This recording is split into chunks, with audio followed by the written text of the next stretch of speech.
Ready to move in premium triplex villas at Bachapalli APR Projects. దేవాలయాలన్నిటికీ కలిపి ఒక ప్రత్యేకమైన scheme ఉంది. ఆ స్కీమ్ని మనం శ్రీశైలం తీసుకున్నారు, మనం తెచ్చుకోలేకపోయాం. సింహాచలం కూడా ఉంది. ప్రత్యేకించి నాకున్న కేంద్రం నాయకులతో సత్సంబంధాలతోటి నేను పిఠాపురం దేవాలయాలన్నింటినీ కలిపే కేంద్ర నిధులతోటి, కేంద్ర పథకంతో నేను అభివృద్ధి దాదాపు ఒక 70 నుంచి 100 కోట్లు తెచ్చే బాధ్యత మేము తీసుకుంటాం. ఇవన్నీ మీరు అనొచ్చు, దేవాలయాలు డెవలప్ అయితే ఏమొస్తాయి అనేది. దేవాలయాలు డెవలప్ అయితే భగవంతుడికి భక్తి అవసరం. మనకి అదొకటి పక్కన పెడితే వచ్చి రాకపోయే భక్తుల కోసం హోటల్స్ కావాలి, తిరుబండారాలు మన కేంద్రాలు కావాలి, హోటల్స్ కావాలి. అలాగే ఇన్ఫార్మల్ సెక్టర్లో చాలా మందికి ఉపాధి అవకాశాలు కావాలి, టూరిస్ట్ గైడ్లు కావాలి, కార్లు కావాలి. అందుకు చెప్తున్నాను, ఇది టూరిస్ట్ హబ్ గా, డివోషనల్ సెంటర్ గా డెవలప్ చేస్తే ఇన్ని లక్షల మంది, దాదాపు 60-70 వేల మంది ఉపాధి లేని యువతున్నారు, వీళ్ళందరికీ ఉపాధి కల్పించవచ్చు.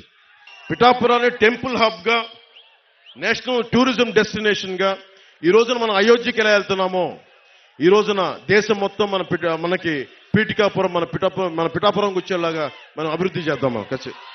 పిఠాపురం చాలా 216 రాష్ట్ర రహదారి, national highway NH6, railway line, port ఉన్నాయి. ఇలాంటి పిఠాపురానికి ఇది నాది అని ఓన్ చేసే నాయకులు ఒకళ్ళు సరిపోరు. ఒక దేహానికి ఒక రక్తనాళం సరిపోదు, ఒక భారతదేశంకి ఒక నది సరిపోదు. అలాంటి పిఠాపురానికి కూడా ఇంత అభివృద్ధి జరగాలి. పక్కనే స్టేట్ 216 హైవే ఉంది, నేషనల్ హైవే ఉంది, పోర్ట్ ఉంది, వండర్ఫుల్ బలమైన కోస్తా తీరం ఉంది, అలాగే హార్టికల్చర్ ఉంది, మనకి పట్టు రైతులకు సంబంధించిన సెరికల్చర్ ఉంది, వ్యవసాయం ఉంది, అలాగే మనకి చేనేత కార్మికులు ఉన్నారు, మత్స్యకార సోదరులు ఉన్నారు. వీళ్ళందరూ గొప్ప కాంబినేషన్ ఇదంతా. వీళ్ళందరికీ ఉపాధి అవకాశాలు కల్పించాలంటే మాలాంటి వాళ్ళందరం కలుపుకొని ఒక కూటమిగా ఏర్పడే ఈ అభివృద్ధిని తీసుకురాగలం. అందుకని మీరు మనస్ఫూర్తిగా ఆలోచించే ఓటేయండి. నాకు గుడ్డిగా నేను ఓటేయమని చెప్పట్లేదు. ఒకటే ముగింపు వాక్యాలుగా, ఇది 40 రోజుల సమయం. 40 రోజుల సమయం. ఈ 40 రోజుల సమయంలో మీకోసం కాదు, మీ బిడ్డల భవిష్యత్తుని, ఇక్కడున్న యువతకు కూడా అందరికీ చెప్తా ఉన్నా, మీ భవిష్యత్తు ఇది, నా భవిష్యత్తు కాదు ఇది. నేను ఓటమికి గురైనా నిలబడే ఉన్నా.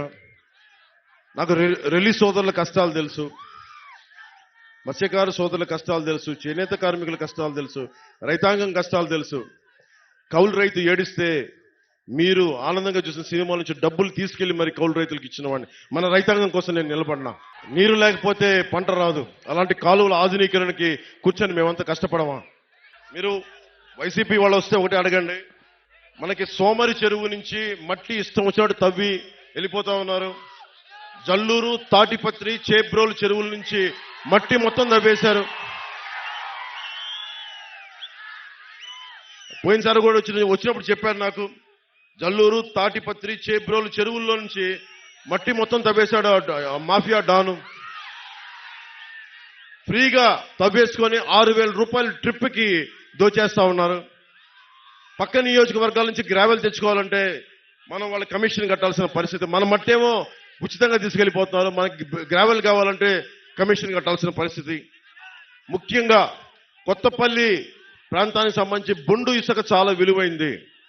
అలాంటి ఇసుకని అక్రమంగా తవ్వించి తరలించేశారు.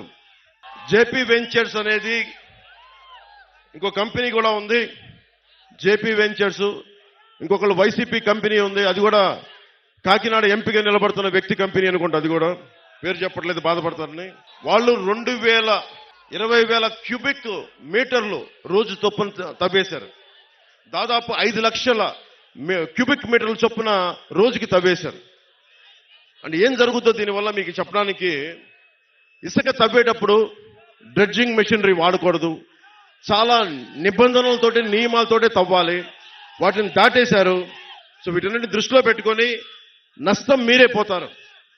మీ చెరువుల్లో మట్టి పోయినా, మీ తీర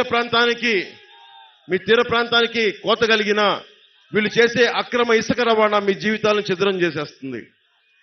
చెరువు మొన్నదాకా 2 అడుగులు లోతు అనుకుంది అని చెప్పి మన సముద్రంలోకి వెళ్తే సడన్ గా లోపలికి పోతే 10 అడుగులు, ఇంకా 20 అడుగులు ఉంది.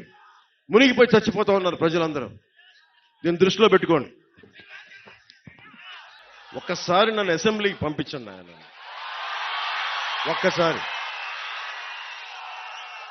శుభ్రంగా 2019లో నన్ను ఒక్కడిని పంపించినా కానీ సరిపోయింది. ఒక్కడు.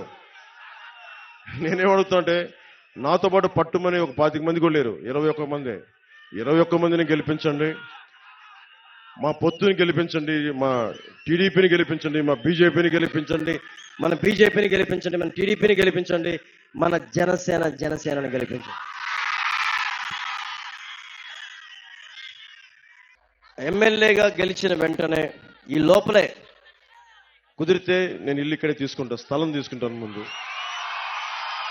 ఎందుకు చెప్తున్నాను ఈ మాట? ఎందుకు చెప్తున్నా?